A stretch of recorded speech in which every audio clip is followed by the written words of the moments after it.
Jamuna tiro banachari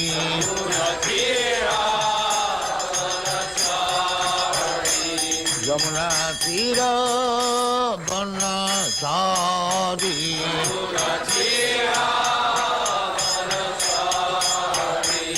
Jaya Radha Madhava Kunja Bihari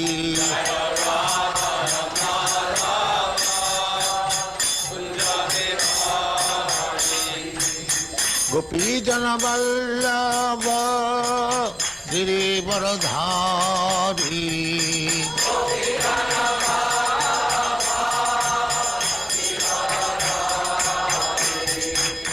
Gopi Jana Vallabha Girivaradhari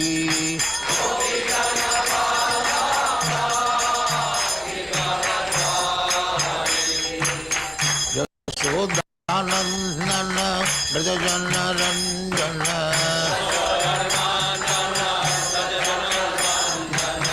Yashodanandana Brajajana Ranjana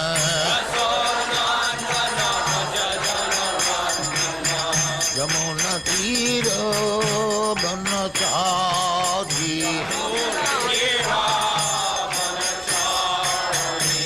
Yamuna Tiro Banachari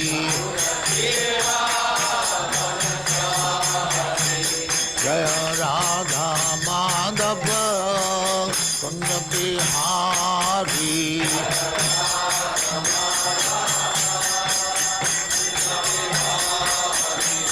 Jaya Radha Madhava Kunja Bihari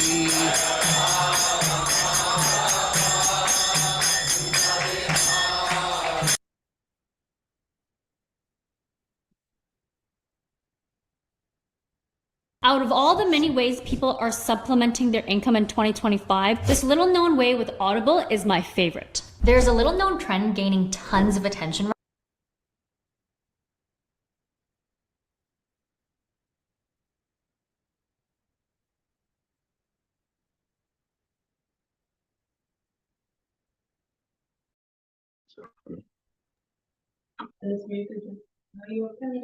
Don't recognize something also.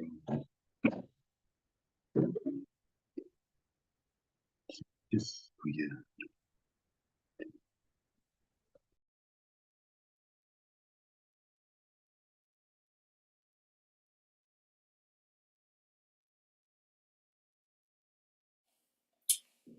Hare Krishna, dear devotees, please accept our humble obeisances. All glories to Jagurudeva Srila Prabhupada, and all glories to our revered speaker today, His Grace Jayagurudeva Prabhu, our beloved uncle. Thank you so much for being here today, Prabhuji. We're very much grateful to have your association once again. And we may put the verse on the screen and you take it over from here. Hare Krishna, Prabhuji. Hare Krishna, can I just have a small introduction? Sure. Yeah. Well, yes, you may. Okay. Yes. I've studied this chapter 6 more or less thoroughly. And of course, today's verses that I'm supposed to talk about are verses 26 to 28. However, after reading this chapter again and again, I've found that it would be very nice and conducive to today's lecture and in general, if you allow me kindly, that I should read the whole chapter, just the verses, because there are some purports, of course, to each or several verses, but in general, this chapter is absolutely, as far as I'm concerned, an incredible chapter of the Bhagavatam, which deserves to be read from start to end, if you do agree. Oh, sure, Prabhuji, yes, we can do that. Yes. So we'll go to... So, anyhow, many devotees are following this Zoom conference while having some work, driving a truck, as I remember well, and others. If they would just simply, they can even close down their computer screen and just simply close their eyes and listen to the reading? That would be Right. very, very nice. Yes. Yes. So, Thank you, Prabhu. Yes. if this is all right with you. And then, of course, we'll discuss the verses that I've been assigned to talk about a little bit, plus a few other verses which I picked in this chapter, which are absolutely amazing as far as the purports are concerned. Yes. So, I will first start by the auspicious invocation. Om Agyana Timirandhasya Gyananjana Shalakaya Chakshushu Militam Yanam Tasmai Shri Gurave Namah.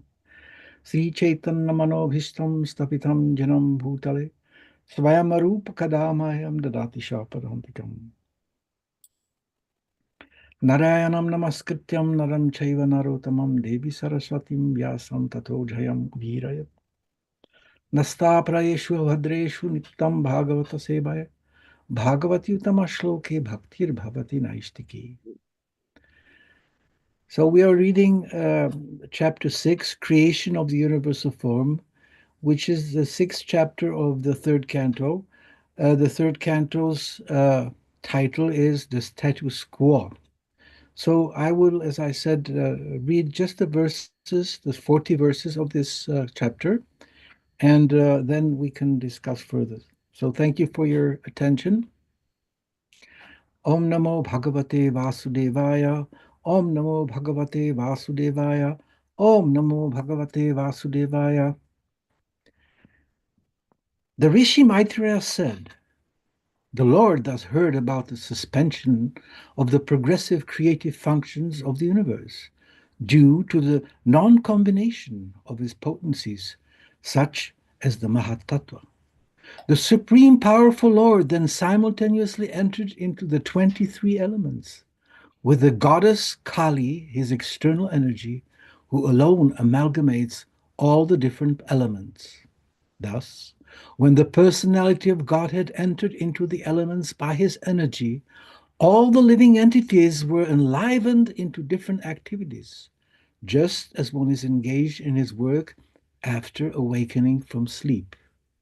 When the 23 principal elements were set in action by the will of the Supreme, the gigantic universal form, or the Vishvarupa body of the Lord, came into existence.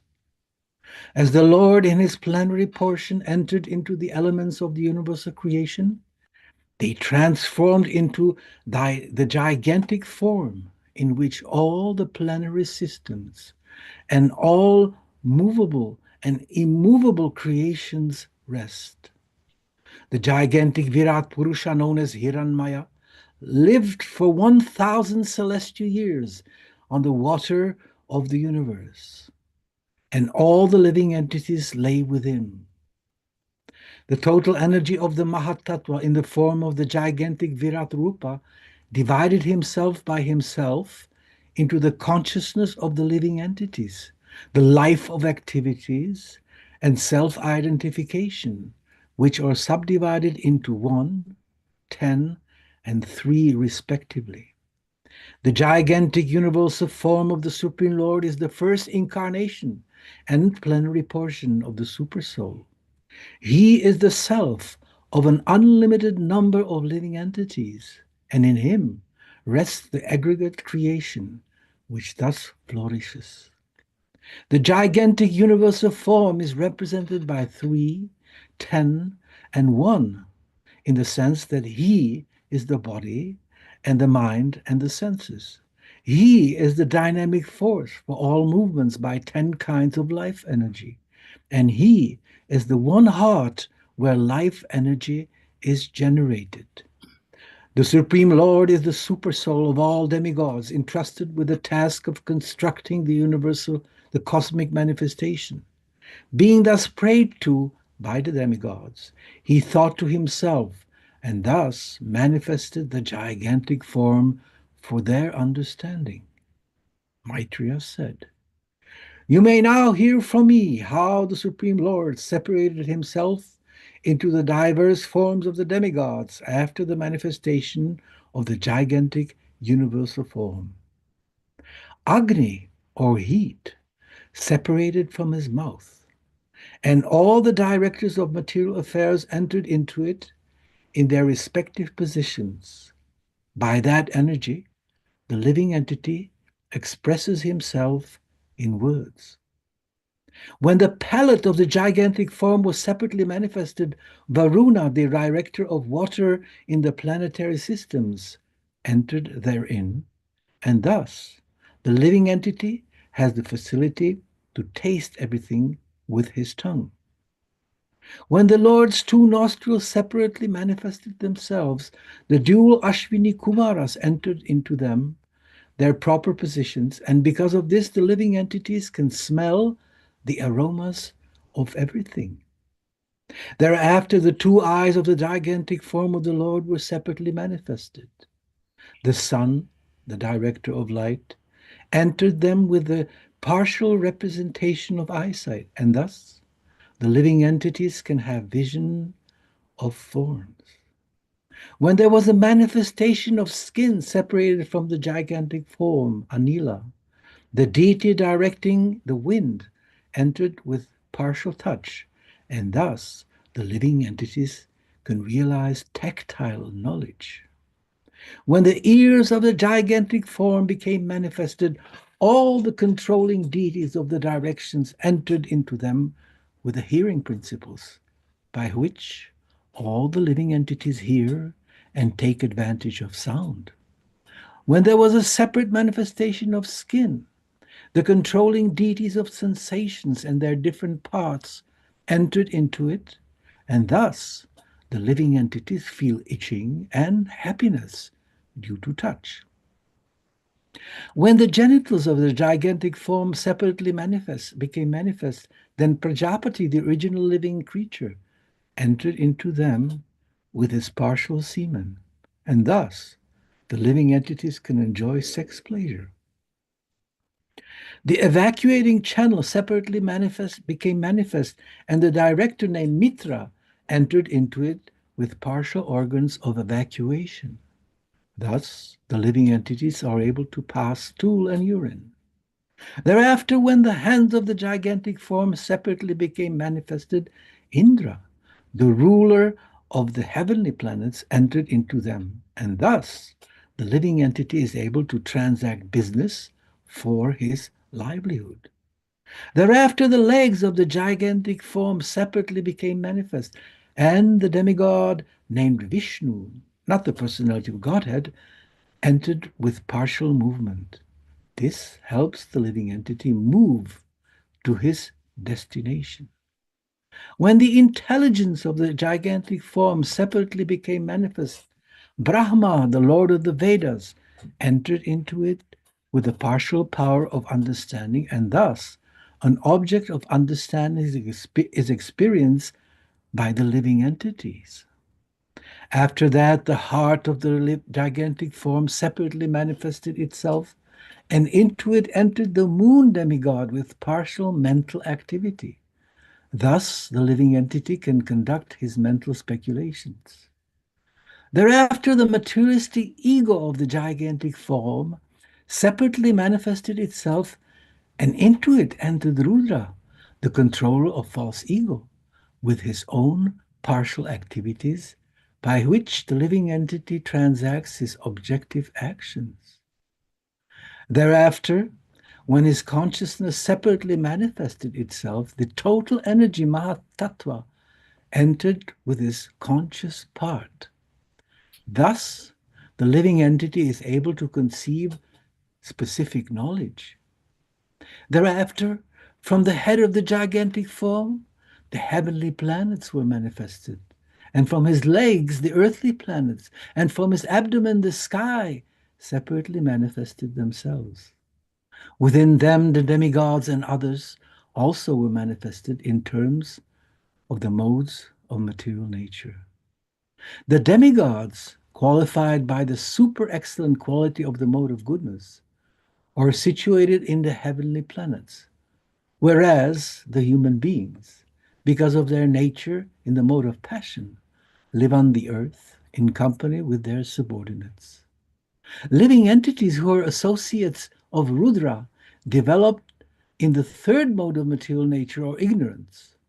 They are situated in the sky between the earthly planets and the heavenly planets. O chief of the Kuru dynasty, the Vedic wisdom became manifested from the mouth of the Virat, the gigantic form. Those who are inclined to this Vedic knowledge are called Brahmanas, and they are the natural teachers and spiritual masters of all the orders of society. Thereafter, the power of protection was generated from the arms of the gigantic Virat form, and in relation to such power, the Kshatriyas also came into existence by following the Kshatriya principle of protecting society from the disturbance of thieves and miscreants. The means of livelihood of all persons, namely production of grains and their distribution to the prajas, was generated from the thighs of the Lord's gigantic form. The mercantile men who take charge of such execution are called Vaishyas. Thereafter, service was manifested from the legs of the personality of Godhead for the sake of perfecting the religious function. Situated on the legs of the Shudras, who satisfy the Lord by service. All these different social divisions are born with their occupational duties and living conditions from the Supreme Personality of Godhead. Thus, for unconditional life and self-realization, one has to worship the Supreme Lord under the direction of the spiritual master. O Vidura, who can estimate or measure the transcendental time, work, and potency of the gigantic form manifested by the internal potency of the Supreme Personality of Godhead? In spite of my inability, whatever I have been able to hear from the spiritual master and whatever I could assimilate, I am now describing in glorification of the Lord by pure speech. For otherwise my power of speaking would remain unchaste. The highest perfectional gain of humanity is to engage in discussions of the activities and glories of the pious actor. Such activities are so nicely arranged in writing by the greatly learned sages that the actual purpose of the ear is served just by hearing, by being near them. O my son, the original poet, Brahma, after mature meditation for 1,000 celestial years, could know only that the glories of the Supreme Lord, Supreme Soul, are inconceivable. The wonderful potency of the Supreme Personality of God is bewildering even to the jugglers. That potency is unknown even to the self-sufficient Lord. So, it is certainly unknown to others. Words, mind, and ego, with their respective controlling demigods, have failed to achieve success in knowing the Supreme Personality of Godhead. Therefore, we simply have to offer our respectful obeisances unto Him as a matter of sanity. Support for NPR comes from the station. Is that all right? Did I hear someone speaking? No, you may go ahead, Prabhuji. Sorry, it was an error. Error. Okay. All right. So now I think this reading was quite eloquent and important for us to listen to. And for the purpose of clarification, there was in the sixth verse of this chapter, there was a mention of 1,000 celestial years. So according to our earthly years, this amounts to 2,160,000, 2,160,000,000 earthly years. That's 1,000 celestial years. And here we read that the Mahatattva, the Virat Rupa, remained in this ocean for this amount of time. So these are quite astounding astronomical numbers. There we also, I would just stop at verse number 19 of this chapter, where it is stated that Prajapati is the original living creature. That's a very important point.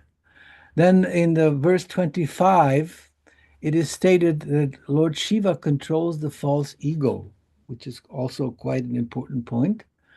And finally, in the last verse of this chapter, I particularly appreciated the conclusion of the verse, which is said that surrender to Krishna as a matter of sanity, right? That one should surrender to Krishna as a matter of sanity, okay? So let me go back to the verse number 26 that I have been assigned to today. And I will read again the Sanskrit of the verse 26, 27, and 28, which are following. Sattvam chasa vinirbinnam mahan dishnyam upavishat chitanankshena yena sau vijnanam pratipadyate. Thereafter, when his consciousness separately manifested itself, the total energy Mahat Tattva entered with his conscious part. Thus, the living entity is able to conceive specific knowledge. So there is no purport to this verse. However, there is the word vijnanam, specific knowledge, which is quite important for us. In general, this chapter, which, as we've seen, has the title Creation of the Universal Form, is quite important to understand in the context of the third canto as such. The third canto's title is The Status Quo. Now, if we consider the word status quo, this is a situation, according to the grammar which we have consulted. Status quo means a situation which is fixed, a situation which is not subject to change, a situation where there is actually no option of change. In general, a status quo in the political world represents something of a dictatorship, one could say, or a situation which is politically stable, a situation which is peaceful also. Another expression of status quo is, for example, if one has a job, a relatively lucrative job, and he can maintain himself, his family, or his friends, that situation is also to be considered as a status quo. And in the life of householders, it is kind of like, a duty of a householder to maintain the status quo. And if he cannot maintain or she cannot maintain the status quo of the family situation, it is considered that he or she or the family has become a failure. So people are very much attached to their status quo, to the situation which they've chosen or which they've achieved due to their education, due to their hard work, due to their financial means, etc., etc.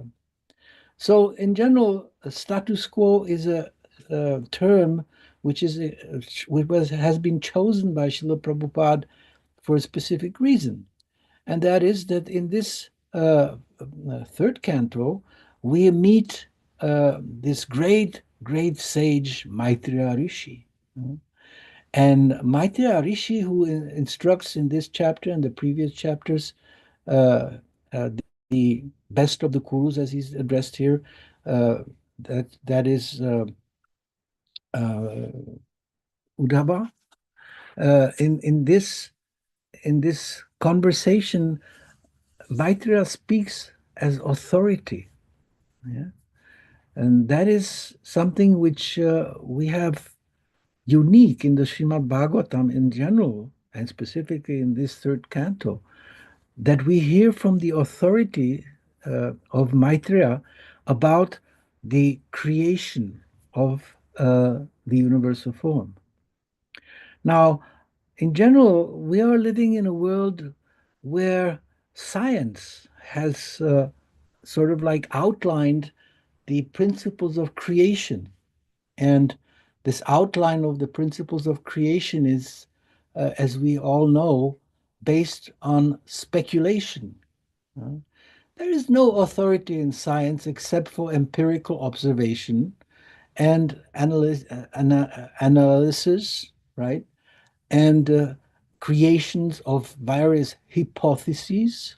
And from the different hypotheses, which have been analyzed and reanalyzed many generations, one derives what they call a theory.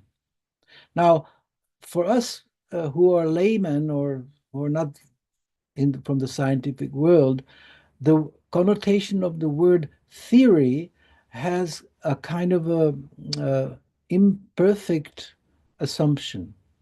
A theory is, yeah, it's a theory, which means that it is not fact.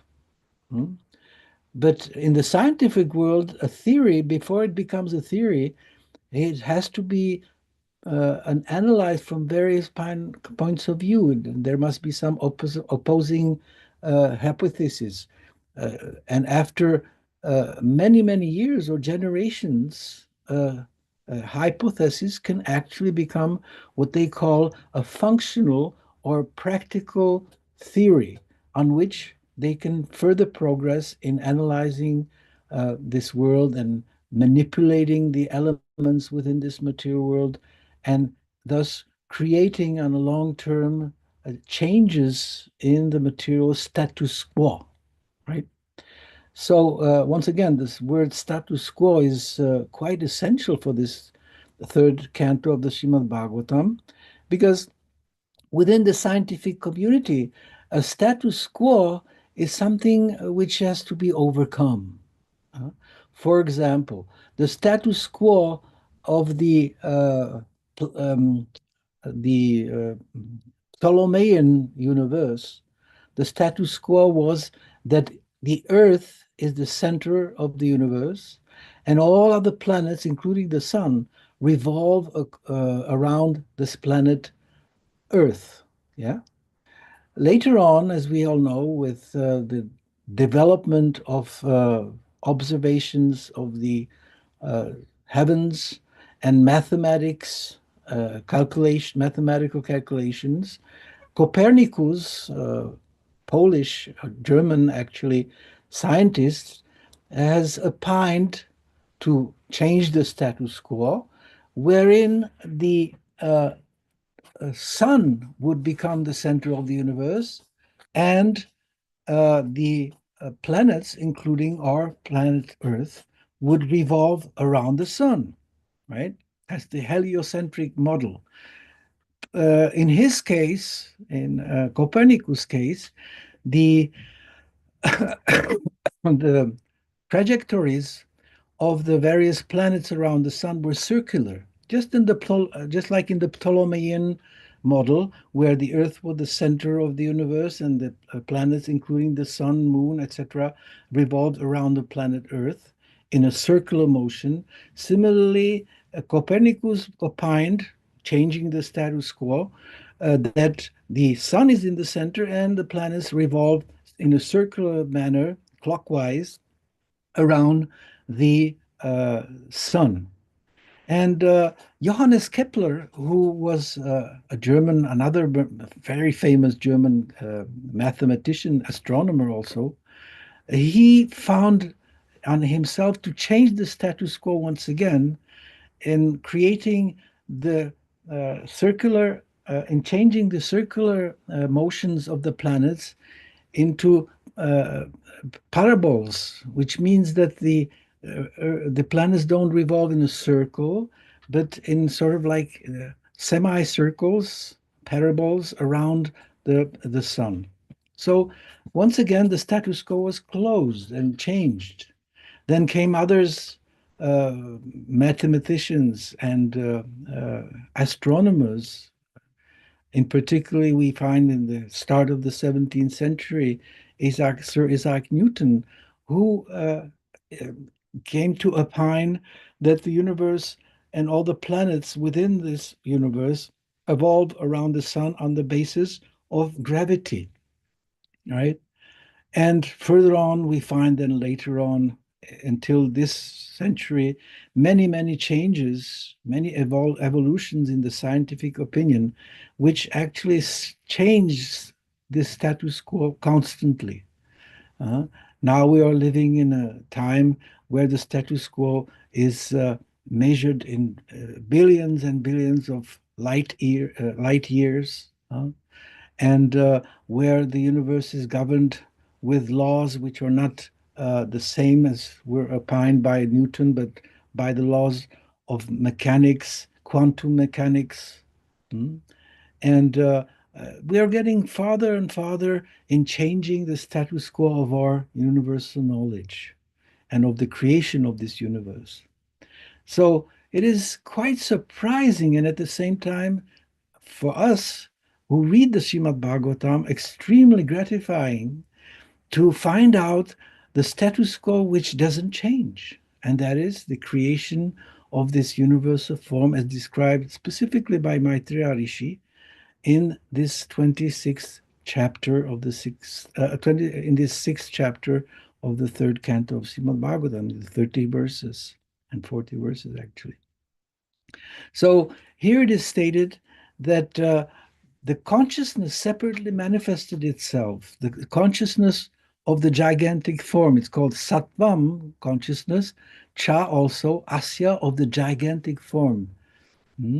So in this description by Maitreya Rishi, which is extremely sophisticated and very complicated at a certain point, it can be read again and again and again until we grasp a little bit of the truth. The origin of all these different aspects of our life, including the specific knowledge that we have, this comes from the universal form, the gigantic form. We are seeing so many wonderful things going on in the scientific community, which are amazing, mainly in the domain of medical science. Nowadays, also in the domain of what they call artificial intelligence. But we should know, and we should, as readers of the Bhagavatam, understand that the specific knowledge, scientific knowledge, Vijnanam is called here. Vijnana means scientific knowledge, specific knowledge is described here.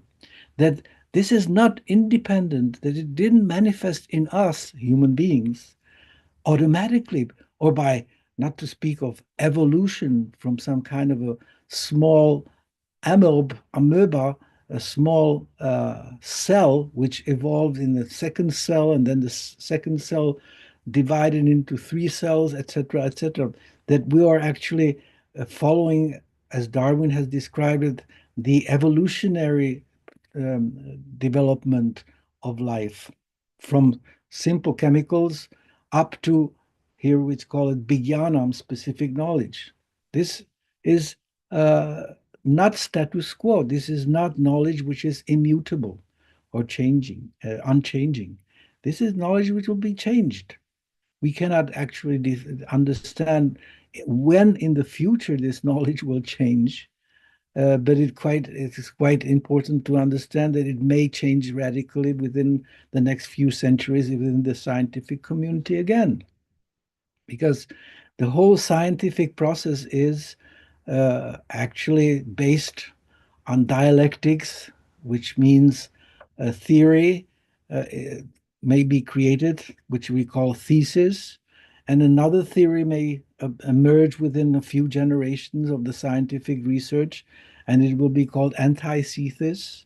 And then finally, the antithesis will create a synthesis on the basis of the previous knowledge, and thus the status quo will change again and again and again.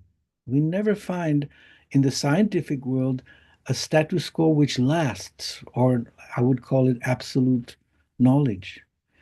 So in the Srimad Bhagavatam, we are finding so many interesting knowledge which is not dialectical, which is not made by speculation, but which is descended by distributed by great sages such as Maitreya Rishi. So the verse number 27, Shirshnosya dhara padbyam kam nabher udapadyata gunanam vrittayo yeshu pratyante suradayaha. Thereafter, from the head of the gigantic form, the heavenly planets were manifested, and from his legs, the earthly planets, and from his abdomen, the sky separately manifested themselves. Within them, the demigods and others also were manifested in terms of the modes of material nature. So here we can see that another part which was manifested are these heavenly planets. Yeah. The heavenly planets were manifested from the gigantic form, and from his legs, the earthly planets, and from his abdomen, the sky separately manifested themselves. In other words, these descriptions or highly sophisticated descriptions of the creation of this material universe. And we should understand that this is a status quo, which means these things are absolute. These things don't change throughout the next generations of scientists. These are things which are always there. We have in school, we have learned so much about this various scientific theories which are evolving still now and will evolve in the future. Whereas here in the Srimad Bhagavatam, Amalam Purana, the spotless Purana, we can read how the heavenly planets are manifested once and for all from the gigantic form, and the earthly planets, here, the earthly planets are actually described as Dhara, these are the earthly planets, and Dyau, the heavenly planets. Here we say Dhara Padbyam, Dhara Padbyam, Shirshnosya Dyaur Dhara Padbyam, that the earthly planets are manifested from the legs of the universal form. You can imagine, Prabhupada once described this, you can not even imagine, or you can at a certain point with your imagination, you can, how enormous, how huge the universal form must be. And Srila Prabhupada once was jokingly saying that Krishna is so kind that he manifests himself in Sri Vigraha in the form that you can dress. And then he was laughing, Prabhupada said, but try to find an outfit for the universal form. You cannot imagine how enormous that universal form is. Yeah, it's so big. And he has, this universal form has the capacity of manifesting things. Yeah, it's written here, Kam Nab He, the sky manifested from the abdomen, which is incredible. So verse number 28, that's the last verse I should read today, which even has a purport. Atyantikena satvena divam deva prapedire dharam raja svabhavena panayo ye chatan anu. The demigods, qualified by the super excellent quality of the mode of goodness, are situated in the heavenly planets, whereas the human beings, because of their nature in the mode of passion, live on the earth in company with their subordinates. And Prabhupada writes in the purport the following. In Bhagavad Gita, 14th chapter, verse 14 to 15, it is said that those who are highly developed in the mode of goodness are promoted to the higher heavenly planetary system, and those who are overpowered by the mode of passion are situated in the middle planetary systems, the Earth and similar planets. But those who are surcharged with the mode of ignorance are degraded to the lower planetary systems or to the animal kingdom. The demigods are highly developed in the mode of goodness, and thus they are situated in the heavenly planets. Below human beings or the animals, although some of them mingle with human society, cows, horses, dogs, etc., or habituated to living under the protection of human beings. The word atyantikena is very significant in this verse. By the development of the mode of goodness of material nature, one can become situated in the heavenly planets. But by excessive development of the modes of passion and ignorance, the human being indulges in killing the animals who are meant to be protected by mankind. Persons who indulge in unnecessary animal killing have excessively developed in the modes of passion and ignorance and have no hope of advancing to the mode of goodness. They are destined to be degraded to lower statuses of life. The planetary systems are calculated as upper and lower in terms of the classes of living entities who live there. So here we can see that the three modes of material nature have I would say the causes, the combination of the three modes of material nature are the causes of the various situations that the living entities are presently or in the future situated. The important aspect of Vedic knowledge in general is the fact of understanding the immortal, indestructible, eternal soul, spirit soul. In our present world, we are living in complete ignorance of this spirit soul. We are, in general, like animals, living in the mentality that when death comes, everything is finished. This is, Prabhupada once met, not once, but he met many, many times various professors, but very specifically, he met Professor Kotovsky of the Russian Academy of Science in 1971 in Moscow, personally. And in their discussions, Prabhupada mentioned this fact that we are spirit soul, we are not this material body, that we have had our past life, we are presently living in this body, and we will, once this body is useless, we have to transmigrate to another body. And the Professor Kotovsky, he flatly denied this fact. He demanded from Srila Prabhupada some evidence of this. And of course, Prabhupada was expert at giving the example of a child who becomes a young man.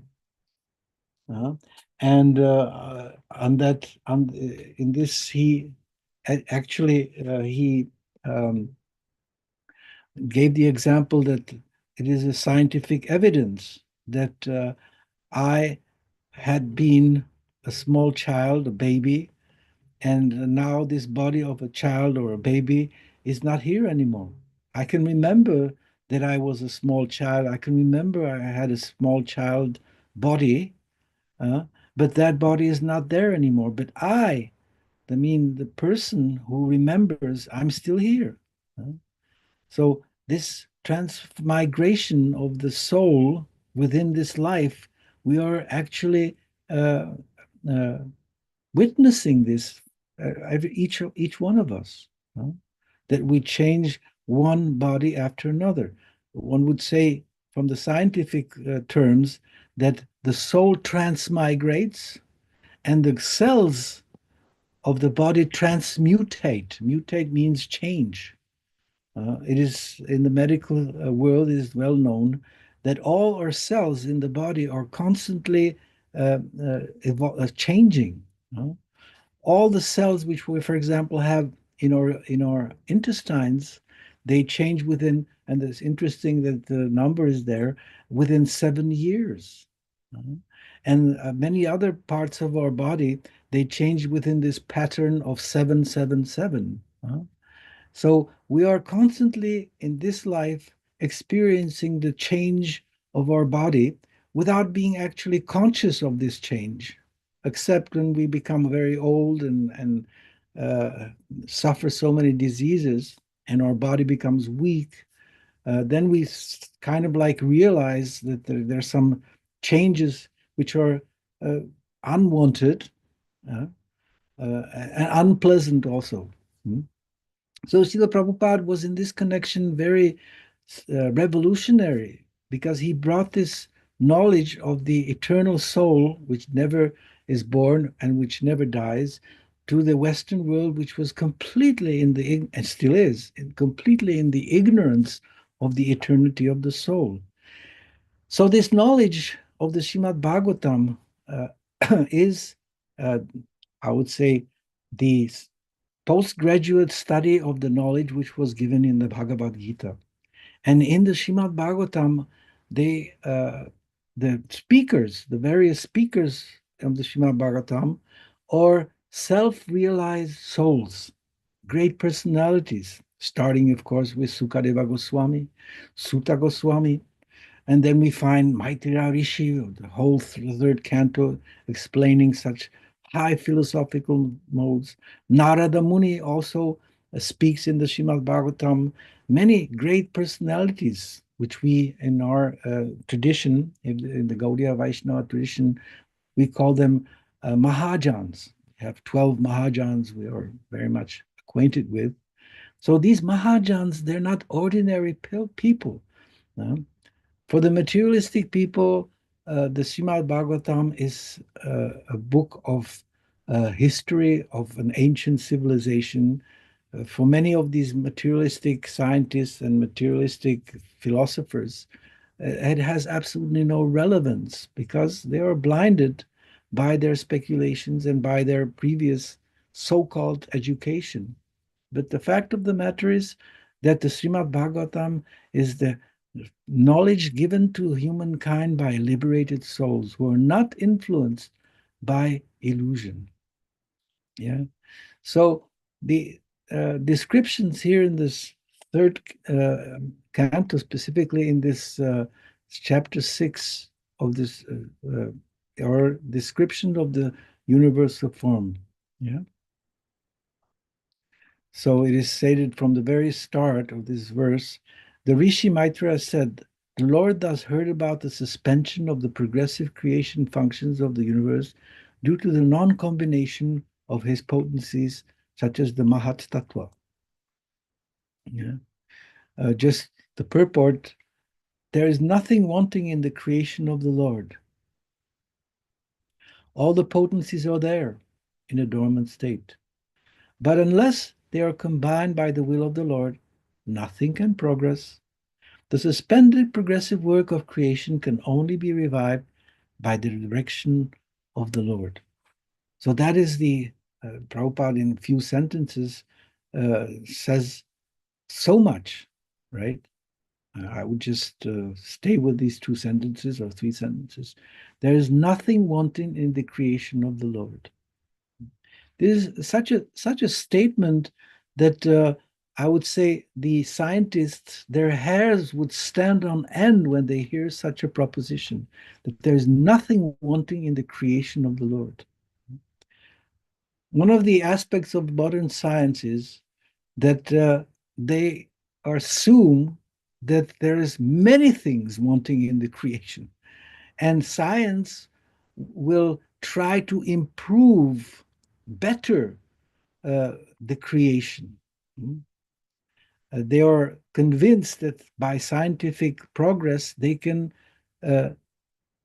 eliminate disease, that by scientific progress they can, at a certain point, even eliminate death.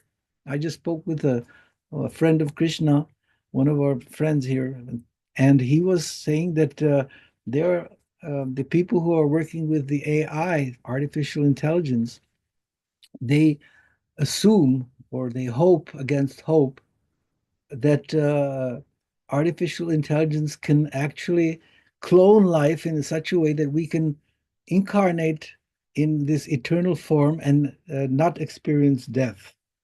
Such a stupid proposal. Yeah? That we can become deathless. There won't be any death. because every one of us, we have a clone created by the artificial intelligence. And we will live as a clone of our own selves. Such, stupid proposals. So the scientists, they really are convinced that through scientific research, through creation of various hypotheses over the years and generations, we will come to a new theory of life, and life will become eternal and other things. So they are thinking these are things that we want, they are wanted in this world, that there's something imperfect in this world. I always have been shocked by this ideology. It's ideology, actually, that that this creation is imperfect, and we, speaking about the scientists, we are the ones who are making this imperfect world into a perfect world. Yeah. Rather, that there is no Lord, there is no creator. That's described in the 16th chapter of the Bhagavad Gita by the demons, that there is no creator. Everything is created by chance and sexual desire. Demons. There, Prabhupada writes in this sentence further that all the potencies are there in a dormant state. It's such a nice proposal. Yeah? Just like Prabhupada was giving the example of a seed. I'm not sure that in Africa you find, of course, in Africa you also find trees which are very old and very great and big, like the baobab. And of course, Prabhupada's given the example of the banyan tree, that in the seed of a banyan tree, which can grow like to enormous, enormous sizes, in this little small seed of the banyan tree, we find the next banyan tree in a dormant state. So similarly, all the potencies of the Lord are there in the Mahatattva, in a dormant state. And then Prabhupada writes, but unless they are combined by the will of the Lord, nothing can progress. This is an extremely important sentence, right?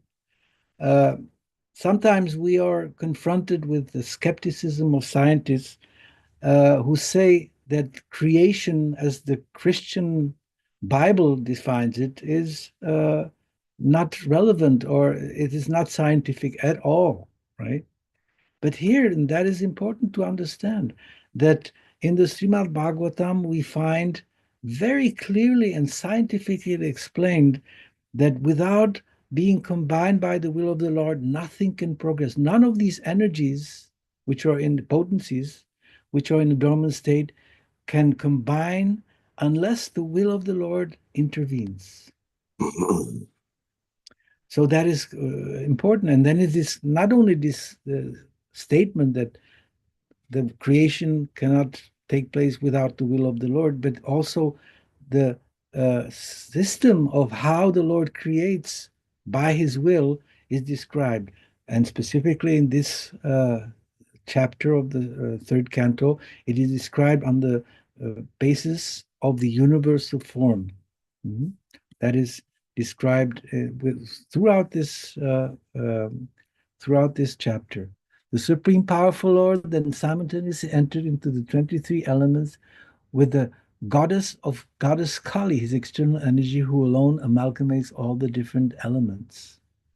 Yeah, there's a very nice purport. I would just, to conclude this reading, read the purport, which is also fantastic. The ingredients of matter are counted as 23. The total material energy, false ego, sound, touch, form, taste, smell, earth, water, fire, air, sky, eye, ear, nose, tongue, skin, hand, leg, evacuation organ, genital, speech, and mind.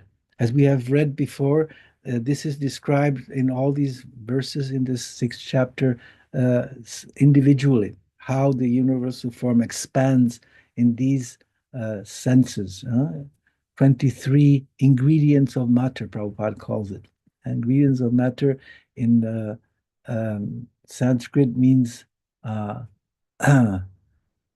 is it called? The Gona, Vibrat, destructive Shaktimya. That's all the ingredients, the various Shaktis. So, time, therefore, all are combined together by the influence of time, and are again dissolved in the course of time. Time, therefore, is the energy of the Lord and acts in her own way by the directions of the Lord. This energy is called Kali and is represented by the dark, destructive goddess, generally worshipped by persons influenced by the mode of darkness or ignorance in material existence. In the Vedic hymns, this process is described as Mula Prakriti Avikrir, Mahadayadyaha, Prakriti Vikritayaha, Sapta Sodashakas, Tuvikaro, Na Prakriti Na Vikritihi Purushaha. The energy which acts as material nature is a combination of 23 ingredients, as mentioned aforehead and further, is not the final source of creation. The Lord enters into the elements and applies his energy called Kali.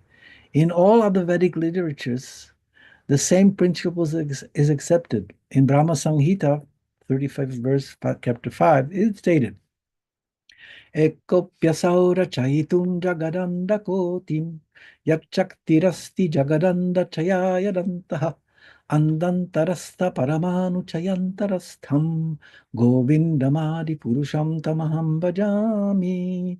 I worship the primeval Lord Govinda, who is the original personality of Godhead. By his partial plenary expansion, Mahavishnu, he enters into material nature and then into each and every universe as Garbhodakashayi Vishnu and then as Chirodakashayi Vishnu into all the elements, including every atom of matter. Such manifestations of cosmic creation are innumerable, both in the universes and in the individual atoms. Similarly, this is confirmed in Bhagavad Gita, Attava bahunaitena kim gyatena aptavaduna Vishtavyaham idam kritsnam ekam shena stito jagat. Or Arjuna, there is no necessity of your knowing about my innumerable energies which act in various ways. I enter into the material creation by my partial plenary expansion, Paramatma, or the Supersoul, in all the universes and in all the elements thereof, and thus the work of creation goes on. The wonderful activities of material nature are due to Lord Krishna, and thus, he is the final cause, or the ultimate cause of all causes. Ishvara Paramakrishna Satchitananda Vigraha Anariradir Govinda Sarva Karana Karanam, ultimate cause of all causes. That's Krishna. So, thank you for listening. I think I will end my presentation here. I think it is very fascinating to understand the status quo and how the status quo is maintained, developed, and eternally existing by the will of the Lord. This is important for us all to understand, and we can become very peaceful if we understand this. As is stated in the Bhagavad Gita, Bhaktaram Yagyatapasam Sarvalokam Maheshwaram Suhridam Sarvabhutanam Gyatvam Shanti Mrichati. We can become very peaceful if we understand that the Supreme Lord is the enjoyer of all the sacrifices and all the efforts we make. Bhaktaram Yagyatapasam Sarvalokam Maheshwaram, and that he is the supreme controller of all the planets, of all the universes, of all the galaxies. Sarvalokam Maheshwaram. And he is the Suhridam, he is the closest friend of all living entities. Suhridam Sarvaldehinam. He is the closest friend. Suhrid means very close, most close, because he accompanies us. Since eternity, we are always accompanied by the merciful Supreme Lord in the form of Paramatma. Yeah. Suridam Sarvabhutanam Gyatvam. If we understand this, Mam Shanti Mrichati, then we'll reach peace. So I wish everyone who was listening a lot of peace in life and a lot of happiness in Krishna consciousness. Thank you very much. Hare Krishna. Thank you so much, Prabhuji. Wow.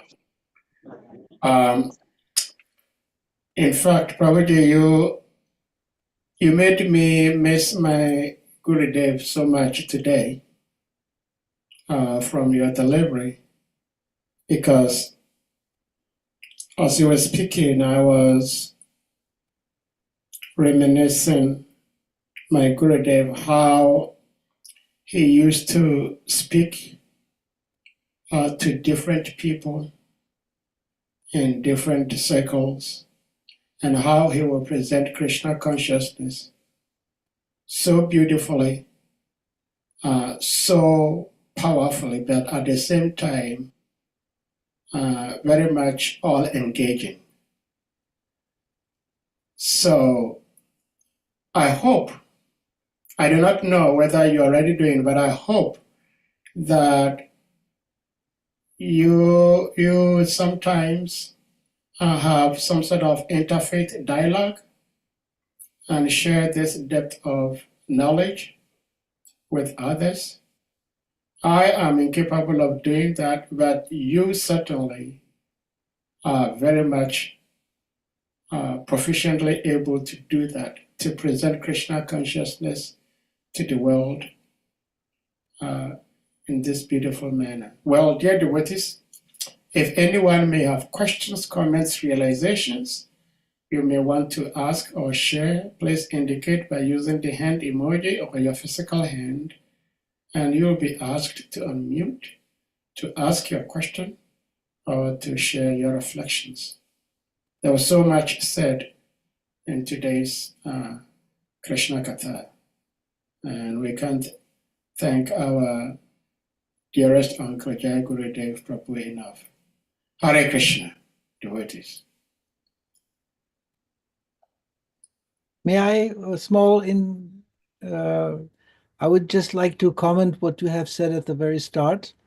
Please, That- yes, me. That I should share that your Guru Maharaj was expert on sharing this knowledge with all kind of people from the scientific community or other religious communities, etc. And he was very expert at such things. I remember very well that your Guru Maharaj was an extremely powerful distributor of Srila Prabhupada's Bhagavatam sets in universities in the US, in the Europe also.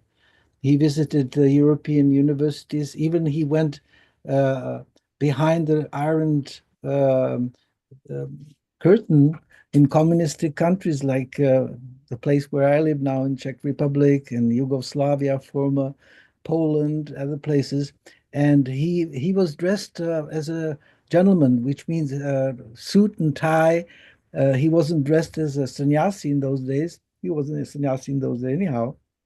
But he dressed and all the other colleagues from the library party, they were selling complete books, standing orders to universities, etc. And I must be very fortunate because when I studied at the university in Switzerland in Geneva, I used to go to the university. On the way, I stopped in a bookstore, which is next to the university, and I found volume 1, 2, 3 of the first canto of Srimad Bhagavatam on sale there. And lo and behold, those 3 books were deposited there in commission for sale by one of the members of the library party, maybe even your Guru Maharaj, I don't know. But that's the first time I became acquainted with the Srimad Bhagavatam. And I started reading the Srimad Bhagavatam. I didn't have money to buy these books in those days. So it was interesting that I started reading the books somewhere sitting in the corner of the bookstore, unseen by the owner. And one day I came and the books were already gone. Some soul bought these books. So at that point, I went to the temple and I decided I want to buy these books for myself. But what I want to say still is that effectively, after Prabhupada gave me initiation in 1976, I have been involved in set distribution of Srila Prabhupada's Bhagavatam set specifically in monasteries here in Europe, Catholic monasteries. It was like my mission. And I met the abbots of these Catholic monasteries and I sold them complete Bhagavatam sets. And I must say that I met some of these high-ranked Catholic priests, bishops, and abbots of monasteries who were extremely impressed by Srila Prabhupada's books. And just to illustrate, I will tell you one story. I went to a Benedictine monastery here nearby in Austria in the early 80s, and I met the abbots there, and I sold him a Bhagavad Gita. And he was very nice. He gave me a donation. And the year after, we came there with a group of brahmacharis and requested if we can eventually be accommodated at the guest house of the monastery, which was granted. And the next day, I was with my devotees. We were chanting japa outside in the park of the monastery. And some priests were there also chanting their japa. They have their own japa mala, the Catholics.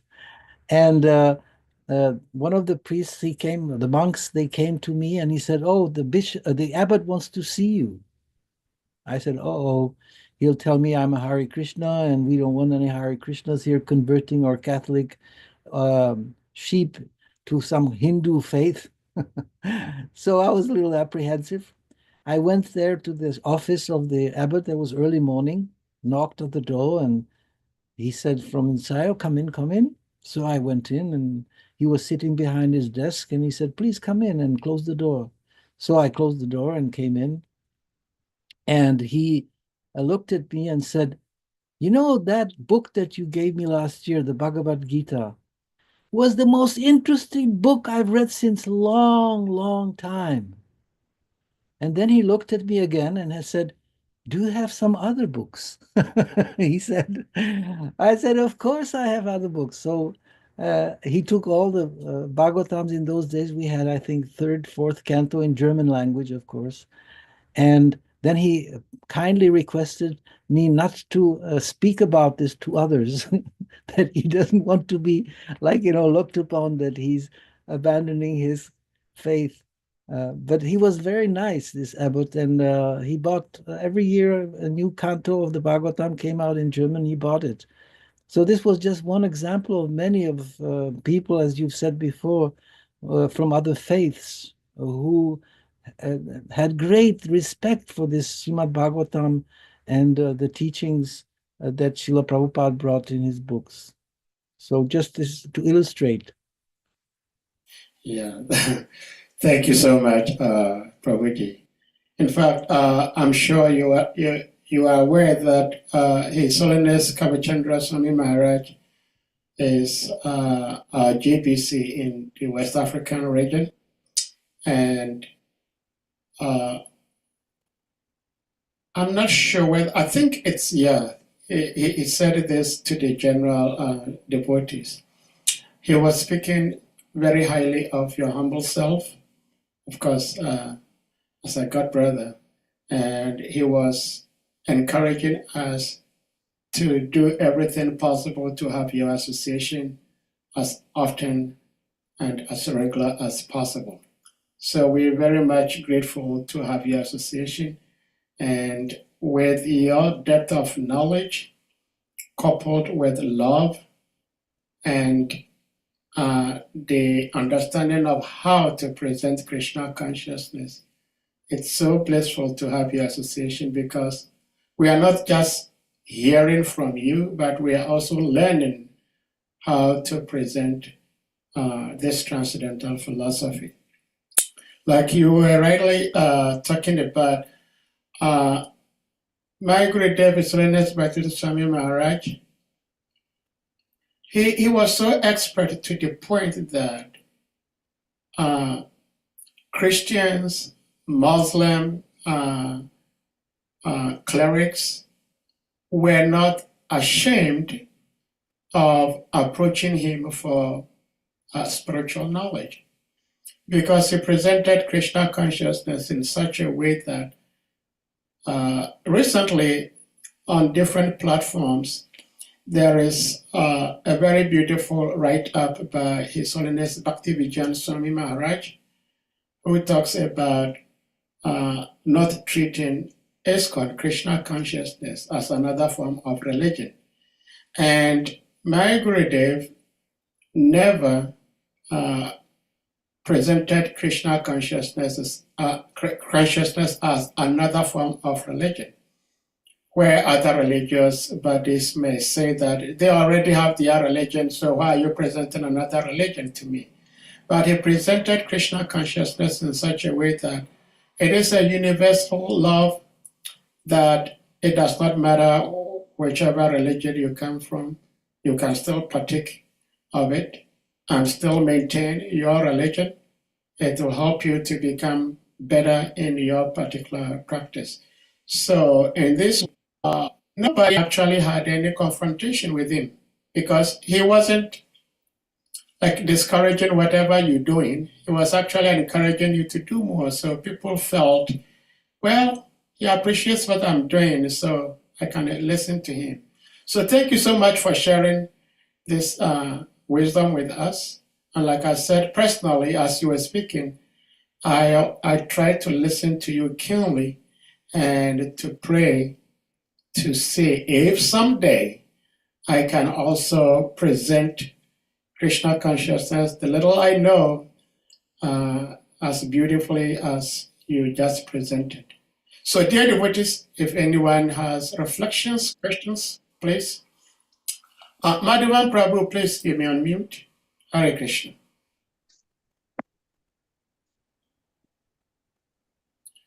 Madhavan Prabhu, you're still muted. Oh, sorry. Okay, good. Hare Krishna, Prabhu. Hare Krishna. Thank you very much for giving us today's lecture. We so much appreciate you, how you devoted your time to give us this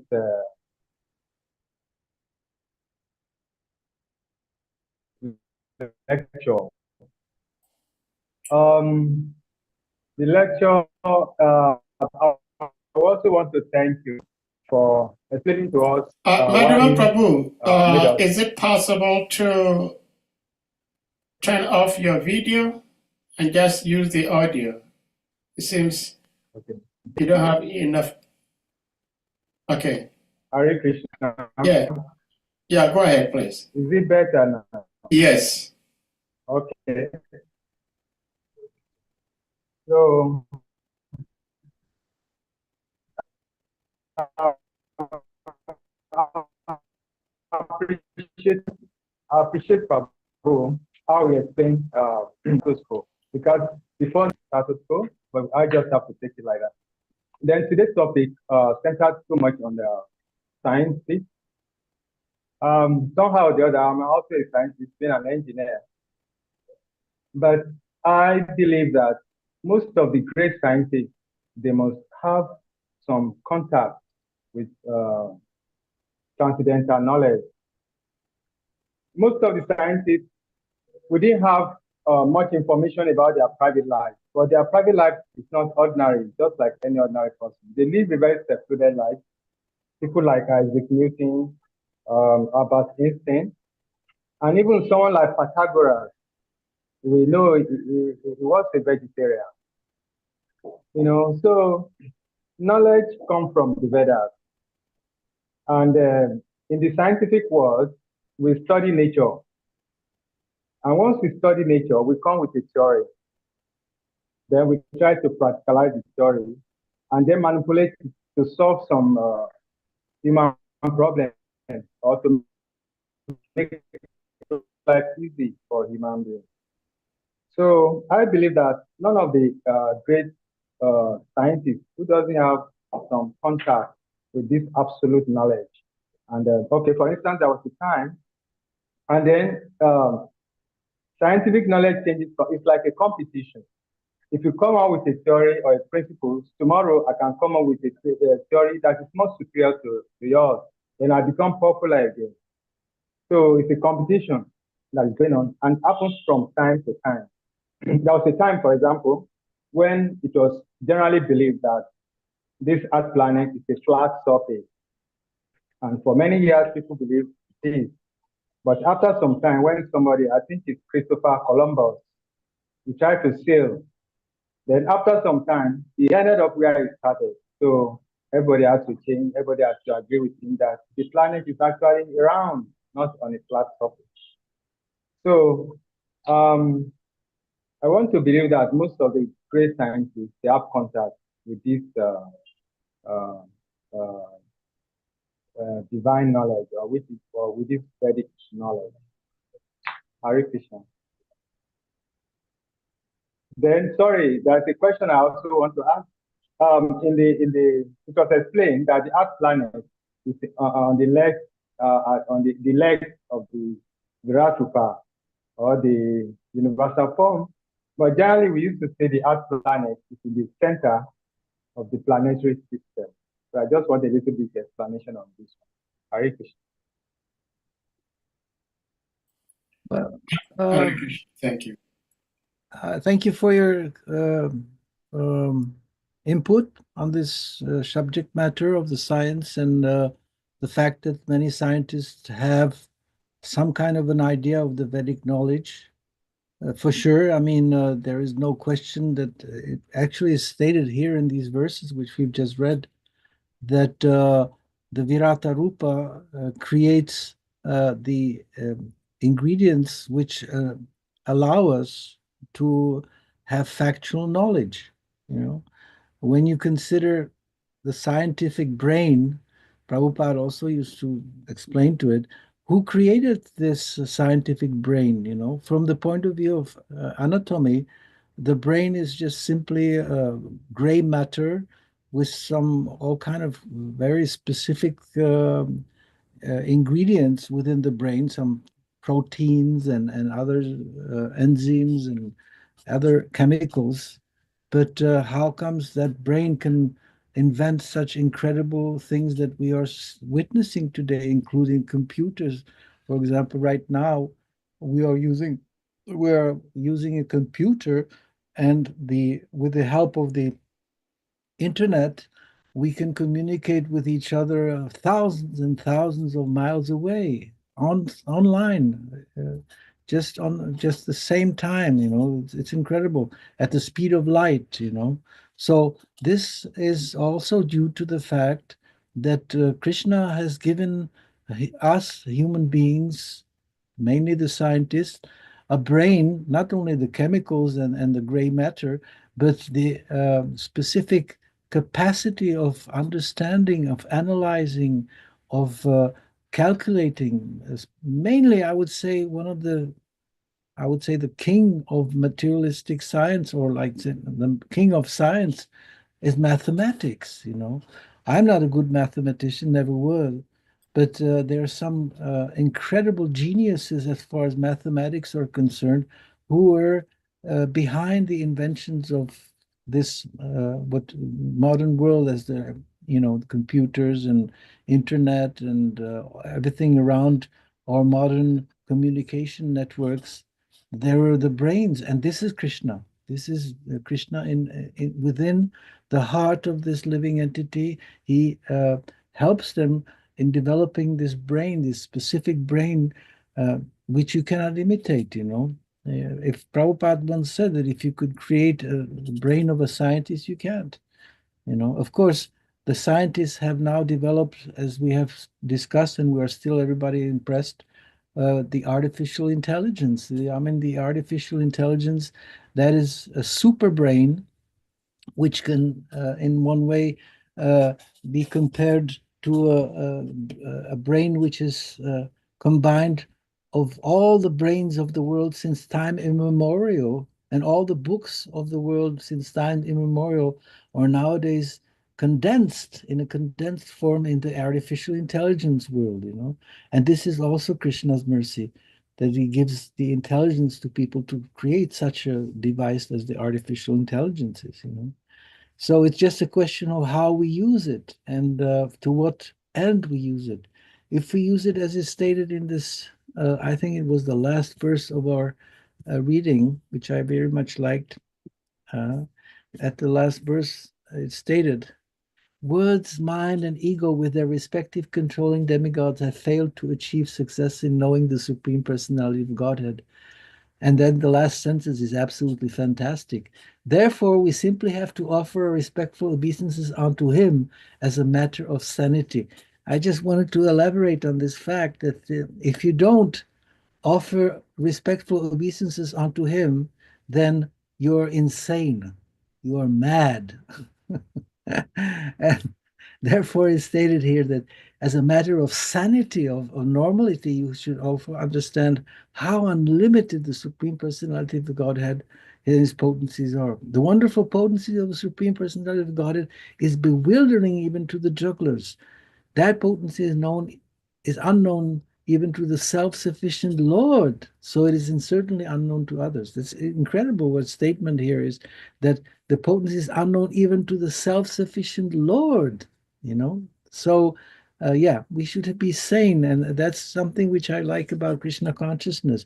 It's the consciousness of sane people, whereas un-Krishna conscious or non-Krishna consciousness is the consciousness of insane people.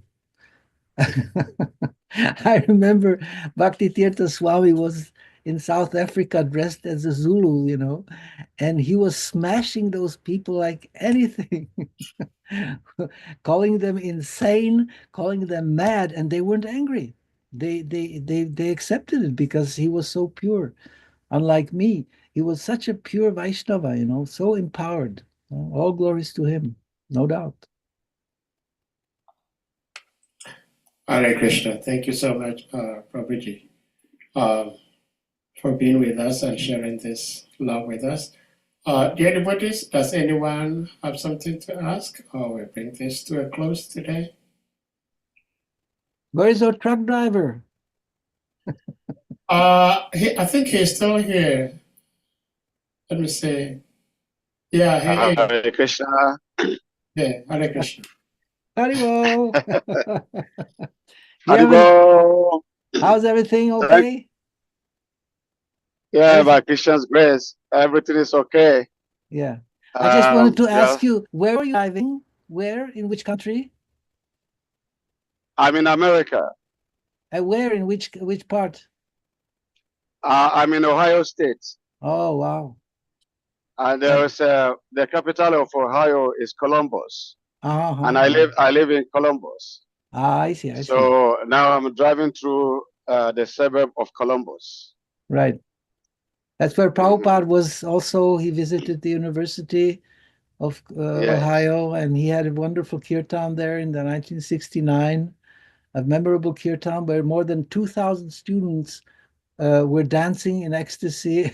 That was a fantastic place, with Allen Ginsberg, he was there. Okay, so have a nice drive. Be careful. Thank you. Hare Krishna. Yes, my respectful obeisances to you, Prabhu. Thank you. Same to you. And thank you very much for the wonderful delivery, as always. And the mercy of Srila Prabhupada. Yeah. I have a question, but before I go to my question, I would like you to kindly explain the difference between subtle and spiritual. Between subtle and spiritual. Yes, please. Yeah. So subtle is that which animates the brain to think, to will, the mind, right? That's subtle. The mind is subtle. The intelligence is subtle. Yeah, these are the three subtle things.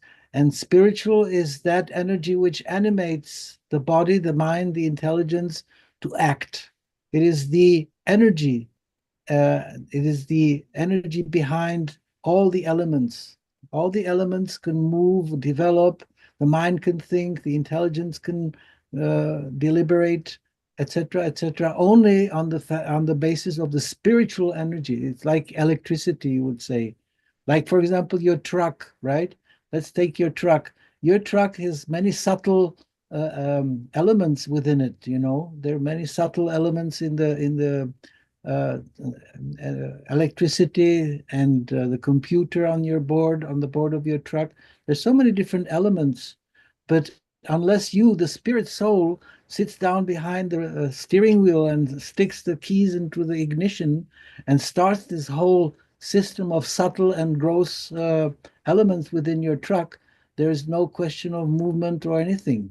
So the spirit is the driving force behind all the subtle and gross elements. Okay.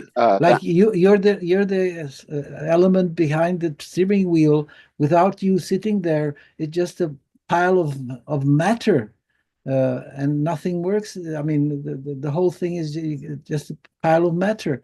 But as soon as you, the driver, the living entity, sits behind the steering wheel and starts moving with all these different elements, subtle and gross, then it starts having some sense, some kind of activity, action. The driver is important. That's the spirit. Okay. Thank you. So then,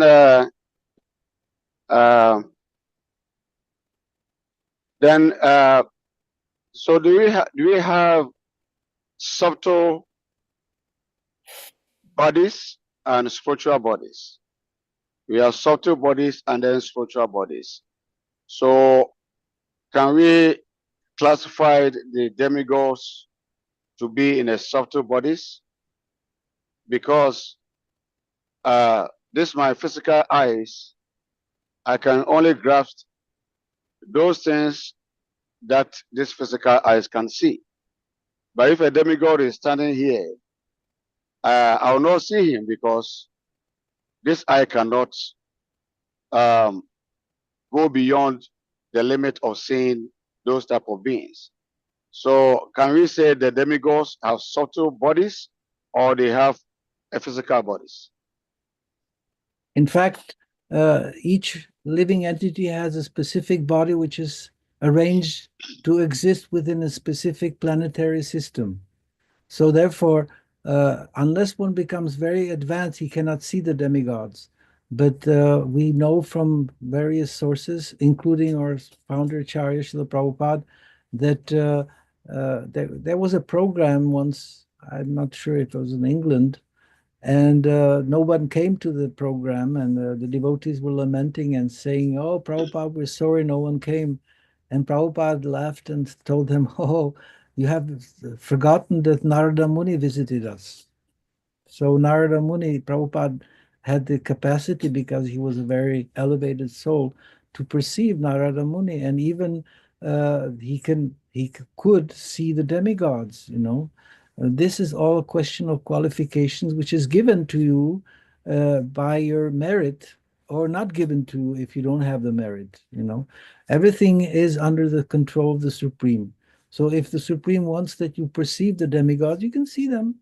But if it doesn't desire, you're not qualified, you won't see them. One should always accept that by Krishna's arrangement, one can see things which are unseen to normal people, or one cannot see things which are visible to other people. Yeah, there's so many variety of people. Like when we were reading here, Maitreya Rishi had realizations of the demigods. He had realization of the universal form. For him, it wasn't some kind of just theory that he was repeating like a parrot. He actually saw the universal form, and he was explaining to Vidura this universal form and its expansion of the elements on the level of realization. So he wasn't a scientist speculator. He was a self-realized soul, Mahajan.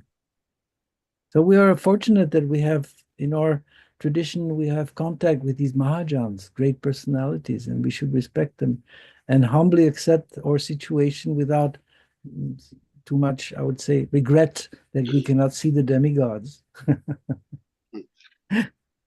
Yeah, thank you, Prabhuji. You see, Okay. Today's class is very wonderful, and sometimes I like to hear classes of this nature. Things go beyond our universe and go into other planetary systems. And I was just thinking when you were speaking about Tresanku and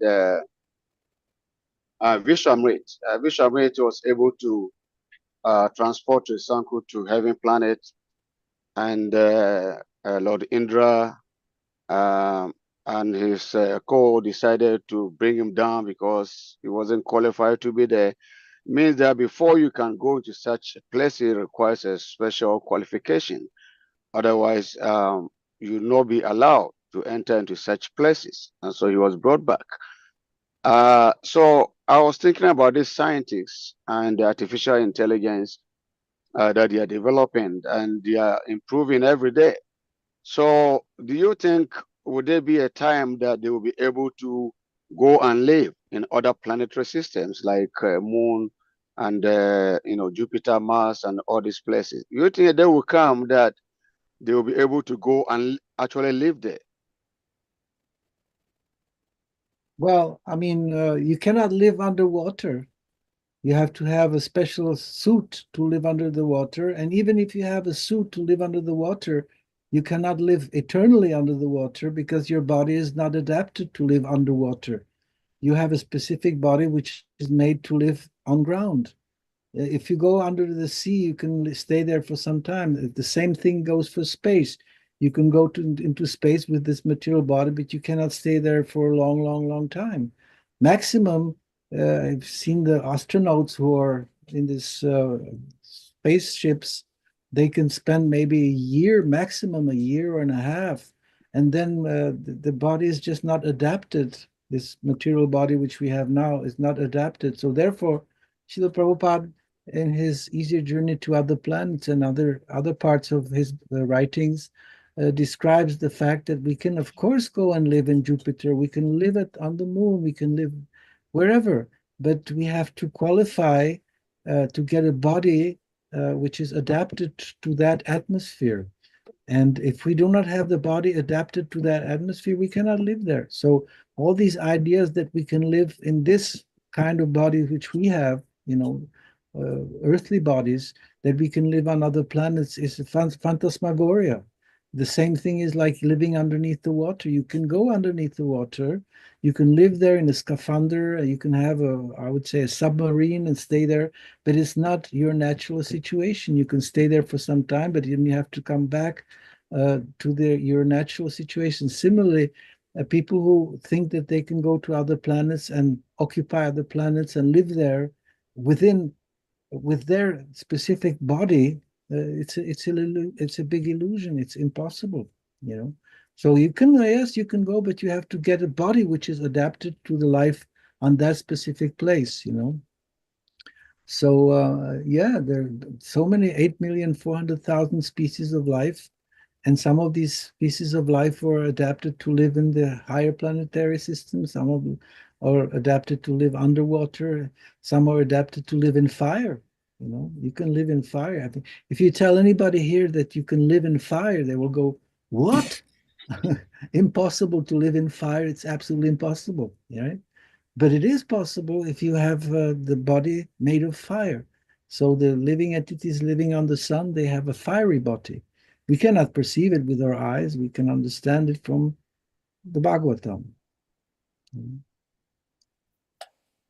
Yeah. Okay. So so my understanding is that they can go to such places, But they have to come back. but they will not be able to No. live there. They have to come back. It just doesn't work out. For example, these astronauts who spend I don't know how many months or even years in outer space without the earthly gravitation, they are in a terrible situation. When they bring them back, they're practically paralyzed. They cannot move anymore. The bones and the muscles and the various parts of the body, also the internal parts of the body, being outside of the atmosphere of the earth, it just simply destroys their physical body because it's not made for that to stay there. So it's really funny how they're insisting that they can go to live on Mars, on Jupiter, or wherever. And they, at the same time, they don't understand that just simply being out of the earthly gravitation that we say, or the earthly situation, how the body completely becomes useless, breaks down totally, So they don't understand the spirit soul is the real self, not the body. Body is just like, a dress.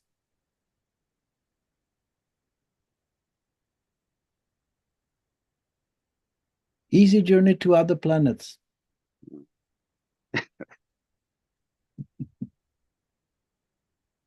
Yeah, thank you so much. Thank you, Prabhuji. Thank you Haribol. so much. Haribol. Thank you. Hare Krishna. Haribol. So, Anadi Nidanam Prabhu, please you me on mute. Yeah, Hare Krishna Prabhuji, please accept my humble obeisances. Hare Krishna. Thank you very much for your wonderful delivery. So, Prabhu, I find something contradictory that I need your explanation to clear this from my mind.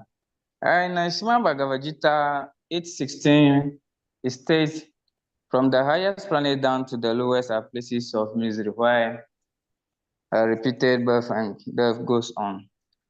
But Saudi Prabhu, if you can put it on the screen, in Srimad Bhagavatam, Canto 5, Chapter 1, text number 21, in the purport, Prabhupada says something which seems contradictory to Can you maybe again clarify which verse of the 5th canto chapter? 5:1:21.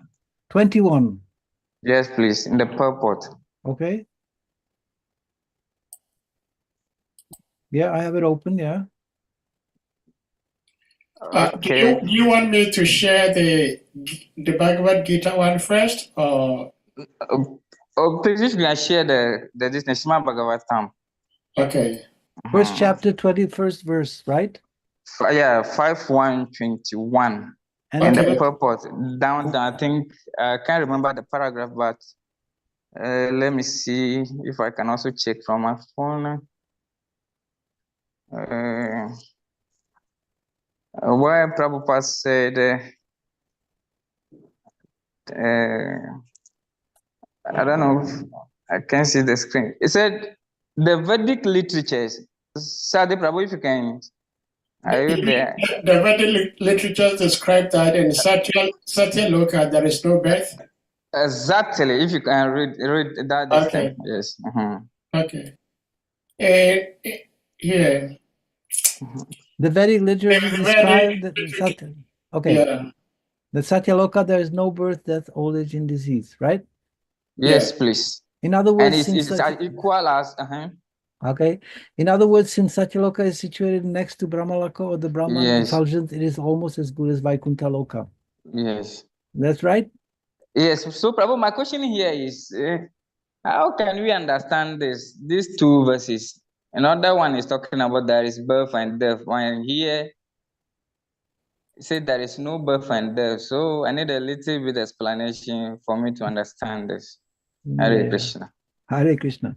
So it's stated here that in Satyaloka there is no birth, death, old age, or disease. In other words, since Satyaloka is situated next to Brahmaloka or the Brahman effulgence, it is almost as good as Vaikuntha Loka. Now, the fact is that there are many places in this universe which have the advantages of Vaikuntha. For example, Dhruvaloka, as we know from the descriptions of the life of Dhruva Maharaj and his being promoted to Dhruvaloka, is a planet where there is no birth, death, old age, or disease. And still now, Dhruva Maharaj lives there. And when there is the destruction of the universe, these planets like Dhruvaloka and also Satyaloka, in specific ends of the universe, not at the end of each kalpa, but at the end of the Mahakalpas, there's a total destruction of the universe, except for these planets which remain spiritual. I would give you an example, which is maybe a little crude, but let's say embassies, right? The embassy of your country in Africa, here in Europe, is a part of your country, which means that it has it fulfills all the functions of your country in our country, and it is inaccessible for our local people. But your local people can travel back and forth, diplomatic corps, if they have a special diplomatic passport, and they have no need for visas. And when they're at the embassy in the house of belonging to the embassy, they are practically living in their own land. Similarly, there are planets on this in this material universe which are like embassies, I would say, of the Vaikunthas, which means that they can manifest the existence without birth, death, old age, and disease within this material world. But they are very rare, yeah? As there are so many other planets, Satyaloka is one specific planet where there is no birth, death, old age, or disease. Because it's situated, here it's stated, near Brahmaloka, or the Brahman effulgence. So it is almost as good as Vaikuntha Loka, right? And Prabhupada writes here, which is important for us to understand, Lord Brahma's abode is practically indescribable from our present status. That's another aspect that we have to be very aware of, that we, with our small brain, which weighs, I don't know how many kilos, 2.5 kilos, and with our various capacities, there are some things which we're unable to understand or see. Like, for example, there's a description of Brahma entering the palace of Krishna in Dwarka, asking him to be kindly admitted, and then Krishna asks the servant, which Brahma? And then the servant comes and asks Brahma, which Brahma? And he said, what? The four-headed Brahma, of course, Chaturmukh Brahma. And then he goes back to Lord Krishna and says, oh, it's Chaturmukh Brahma. Oh, yeah, come, let him come in. So Chaturmukh Brahma, he comes to visit Lord Krishna, and they have a nice darshan. And then Brahma asks, my Lord, why have you asked which Brahma? Are there any other Brahmas than I myself? And then Krishna has manifested in front of the four-headed Brahmas with 1,000, 10,000, 100,000, and 10 million heads. Can you imagine a Brahma with 10 million heads? I can't. I'm sorry. Indescribable from our present status. But this, no, only even imagining a person with 4 heads, for me, it's absolutely incredibly difficult to understand. Or with 4 hands, somebody who has 4 arms. I mean, these are things that we have to accept on the basis of hearing Shruti from the revealed scriptures and from the self-realized souls. That's an aspect of knowledge which is difficult. But we are all trained, in school, always to rationalize everything and try to understand everything. Some things we cannot understand. We just have to accept them. Yeah. Thank you so much, Prabhuji, for the beautiful response.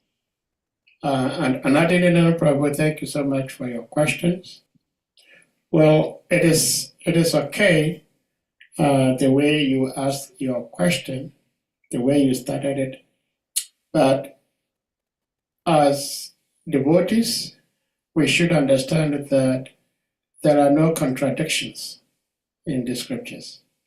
Certain statements appear to be contradictory, but in the true sense, they are not contradicting each other. We just have to try to understand why it appears that way. So thank you so much for the explanation, Jayagurudeva Prabhu. And with that being said, I think we may bring this to a close. Tomorrow, by Shri Guru Krishna's grace, which is 28th, would be the last day of the month of February. And then coming next week, we will enter into a new month, March. And those of us who celebrate our birthdays using the solar calculation, it appears that those who were born on 29th February, I don't know how they celebrated their birthdays because it comes once every 4 years. Very interesting. Well, Hare Krishna. So devotees, we're going to humbly request you all to kindly unmute And we all chant Hare Krishna Maha Mantra to express our appreciation to our revered uncle, His Grace Jayagurudeva Prabhu. Jai. Hare Krishna, Hare Krishna, Hare Krishna Krishna, Hare Hare, Hare Hare Rama, Hare Hare Rama, Rama Rama, Hare Hare. Hare Vancha kalpatarvishya kripa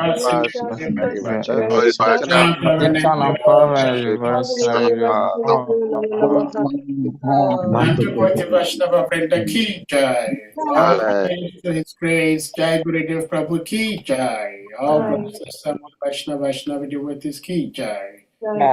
Hare Krishna.